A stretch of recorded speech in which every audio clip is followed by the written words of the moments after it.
অসমক সেকেন্ড কাশ্মীৰ বা সেকেন্ড ত্ৰিপুৰা অৰুণাচল কৰিব বিচৰা নাই।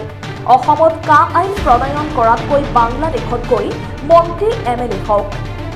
এই আহ্বান অসম জাতীয়তাবাদী যুৱ ছাত্ৰ পৰিষদৰ সাধাৰণ সম্পাদক উদয়ন কুমাৰ গগৈ।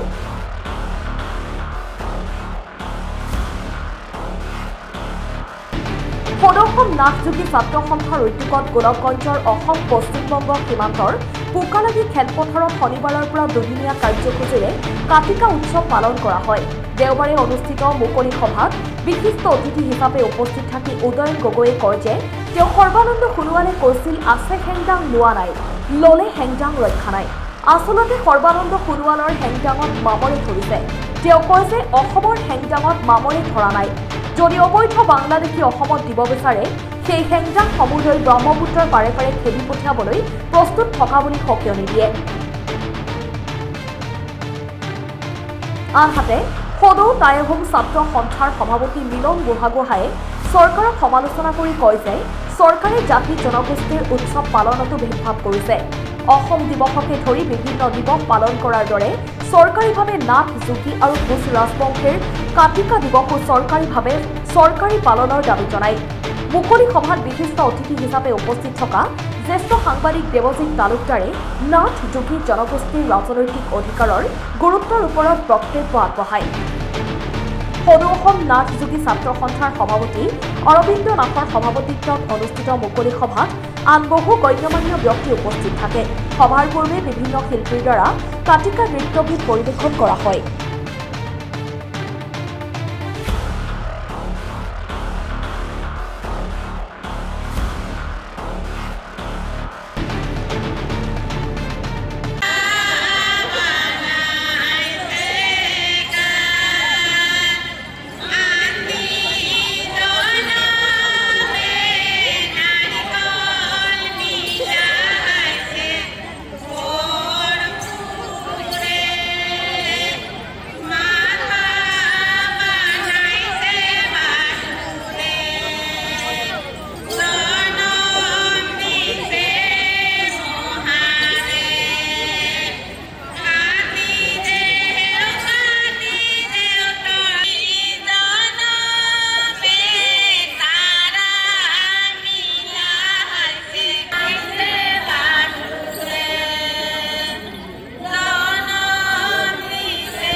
পৰামৰ্শ দিয়ে আমি খুব আনন্দিত হওঁ, আমি শক্তিশালী হওঁ, আমি প্ৰেৰণা পাওঁ। গতিকে এওঁৰ কাৰণে এটা ক'ব বিচাৰিছোঁ, আপোনালোকে আঙুলিকেইটা নজুৱাব। সেই আঙুলি নজুৰত আমি অসমৰ জনগণে জাতীয় জনগোষ্ঠীয় সংগঠনসমূহে নেনাইছোঁ এই কথা এই পবিত্ৰ মঞ্চৰ পৰাই আপোনালোকক আজি স্পষ্টভাৱে কৈ দিব বিচাৰিছোঁ। আমি ক'ব বিচাৰিছোঁ, আমি জন্মলগ্নৰ পৰা আমি পূৰ্ণ স্বাস্থ্য আসন দিন নাগৰিকত্ব আন্তৰ্জাতিক পাৰপত্ৰ সপক্ষে সদায় দিনে মাত পাতি আহিছোঁ। কিন্তু এই চৰকাৰখনে সদায় দিনে আওকাণ কৰি আহিছে। আজি যদি আমি পূৰ্ণ স্বাস্থ্য আসন দিন নাগৰিকত্ব আন্তৰ্জাতিক পাৰপত্ৰ পাওঁ তেতিয়াহ'লে আমি জনজাতিকৰণ পাই যাওঁ। আজি চৰকাৰখনে হেতালি খেলি আছে।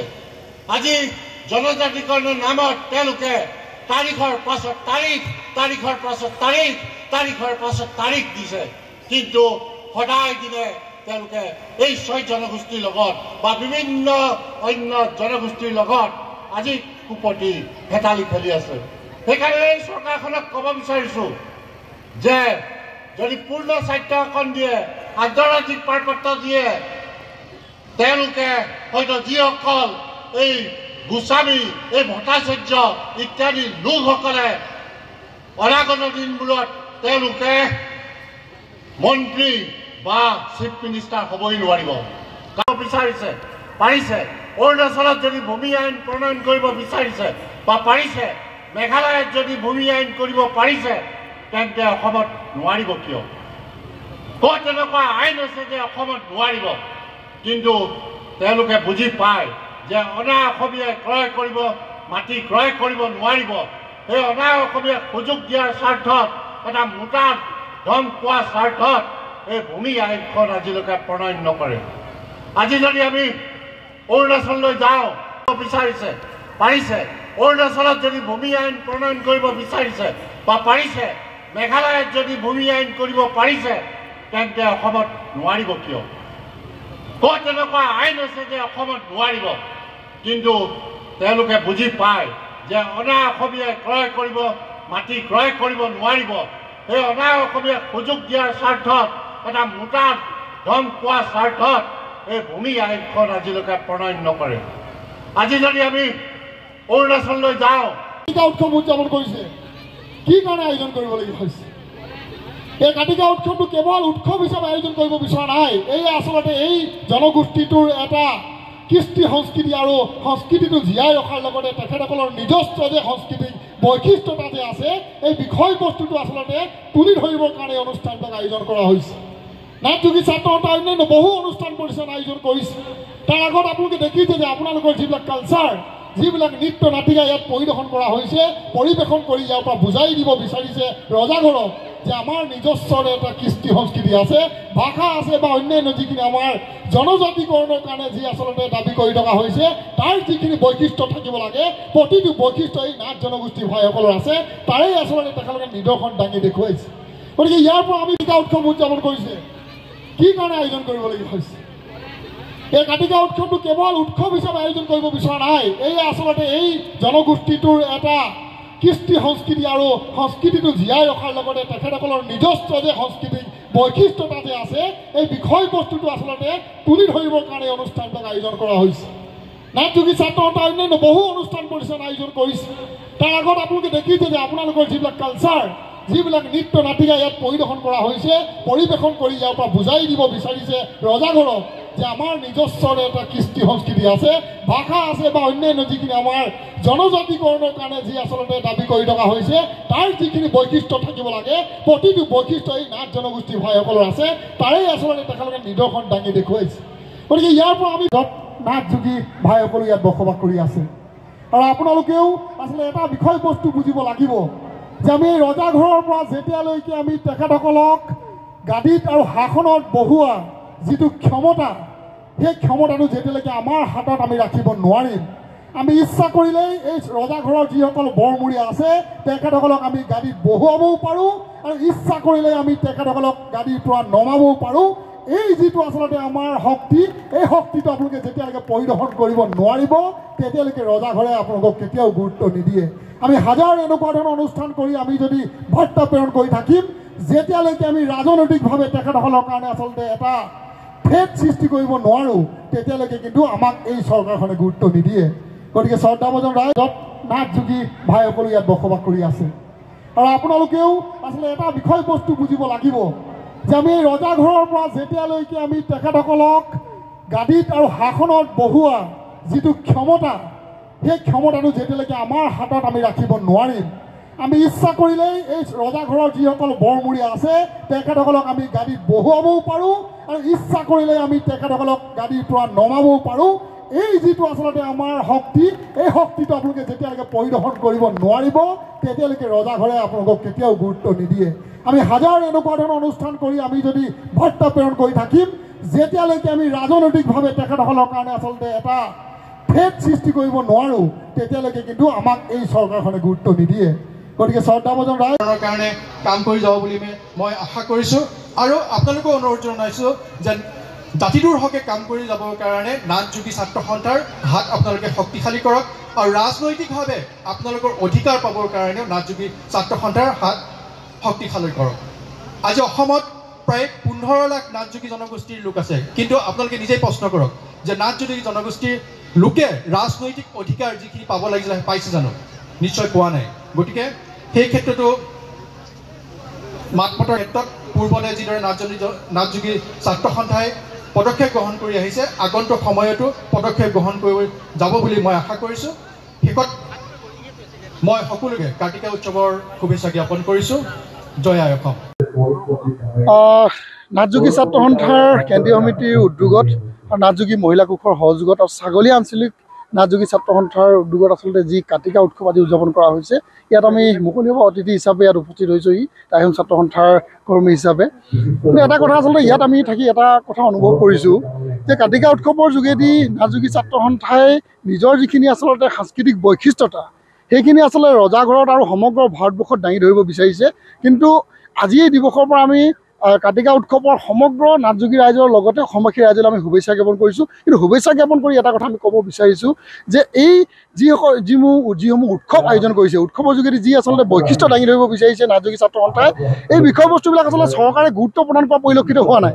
আজি যিদৰে অসম দিৱসেই হওক বা অন্যান্য দিৱসবিলাক আচলতে বীৰ ৰাঘৱ মৰাণ দিৱস এই দিৱসবিলাক যিদৰে চৰকাৰে আচলতে উদযাপন কৰে চৰকাৰীভাৱে কিন্তু নাথ যোগী ছাত্ৰ সন্থা হওক বা নাথ যোগীসকলৰ বা কোচ ৰাজবংশীসকলৰ এই কিন্তু যিটো দিৱস কাৰ্তিকা উৎসৱটো কিন্তু আজিলৈকে চৰকাৰীভাৱে পালন কৰা দেখা নাই। গতিকে ইয়াৰ পৰা চৰকাৰে আচলতে যে জনগোষ্ঠীসমূহৰ মাজত যে ভাগ আৰু কলা বগা যে বাচিছে এই কথাটো ধুৰুপ।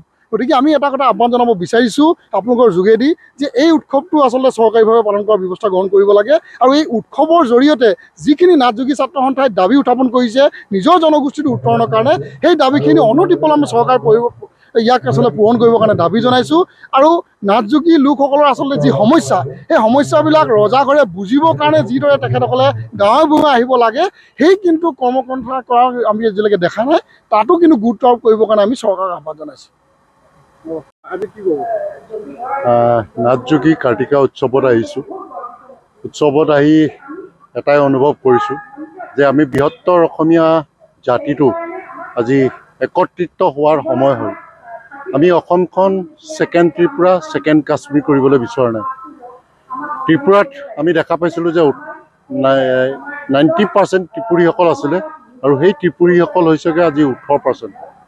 ঠিক তেনেদৰে তেওঁলোকক ৰিজনেল লেংগুৱেজ তেওঁলোকৰ মাতৃভাষা কৰ্কপক নিশেষ হোৱাৰ পথত অসমত যাতে অসমীয়া জাতিটো অসমীয়া ভাষাটো অসমৰ জনগণ অসমখন যাতে নিশেষ হৈ নহয় তাৰ বাবে আমি অত্যন্ত প্ৰহৰী হিচাপে পহৰা দিয়া চেষ্টা কৰিছোঁ।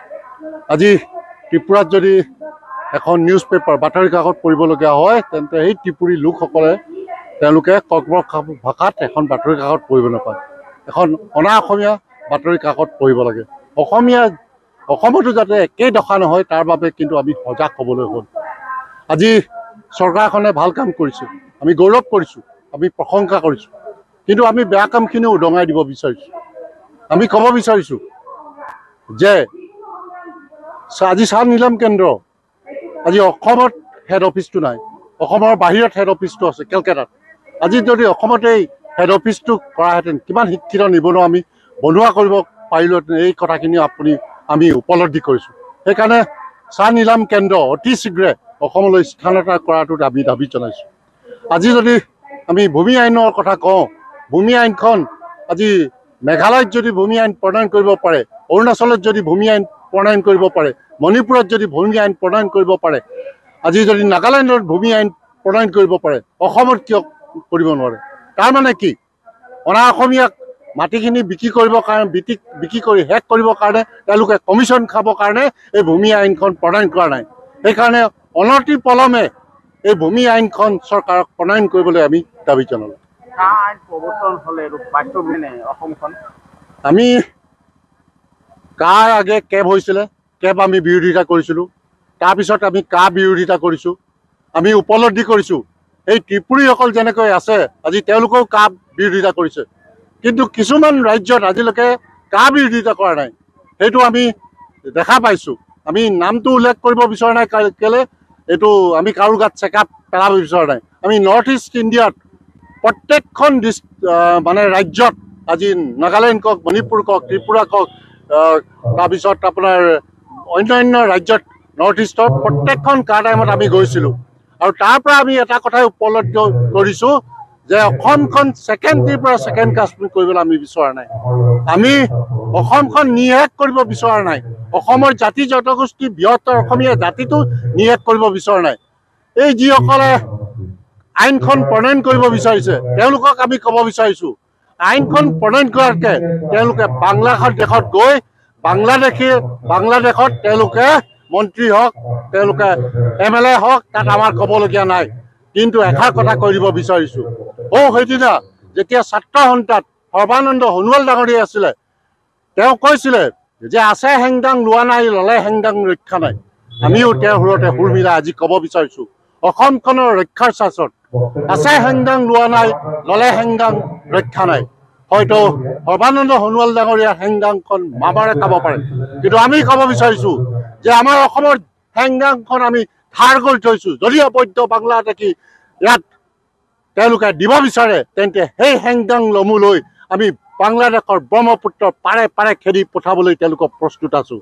আমি আকৌ ক'ব বিচাৰিছোঁ যে এই বাংলাদেশৰ এইবোৰ আনি মেলি ইয়াত ডাষ্টবিন কৰিব নালাগে। সেই ডাষ্টবিনসমূহ কেনেকৈ চফা কৰিব লাগে অসমৰ জনগণে জানে, আৰু ডাষ্টবিনসমূহ চফা কৰিবলৈ আমি প্ৰস্তুত আছোঁ। এই কথাই আজিৰ এই স্থলীৰ পৰাই আপোনালোকক স্পষ্ট কৰি দিলোঁ।